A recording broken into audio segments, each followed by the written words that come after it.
રાધનપુરની traffic જામમાં મોટો સમસ્યા. Traffic police ક્યાંય નજર નથી આવતી. આમ પબ્લિક ટ્રાફિકનો નિકાલ કરી રહી છે. આટલી ટ્રાફિકની સમસ્યા હોવા છતાં રોડ ઉપર કોઈ પોલીસ જવાન દેખાતું નથી. કેટલા સુધી જો ટ્રાફિક છે તમે જોઈ શકો છો.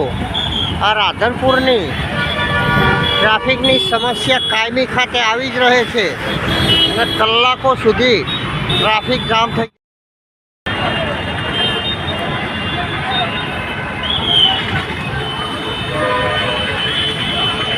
પોલીસની બેદરકારી. ટ્રાફિકની સમસ્યા રાધનપુર વિસ્તારમાં. આટલું મોટું ટ્રાફિક, અડધો કિલોમીટર 1 કિલોમીટર સુધીના ટ્રાફિક હોવા છતાં કોઈ પોલીસ નથી દેખાતું. પોલીસની ન તો ટ્રાફિકની ગાડી છે ન તો ટ્રાફિક પોલીસ છે. હાઈવે ચોકીના સામે જ આ પોલીસની હાઈવે ચોકી છે. સામે ટ્રાફિકની સમસ્યા હોવા છતાં કોઈ કાર્યવાહી નહીં, ટ્રાફિકનું નિયંત્રણ નહીં.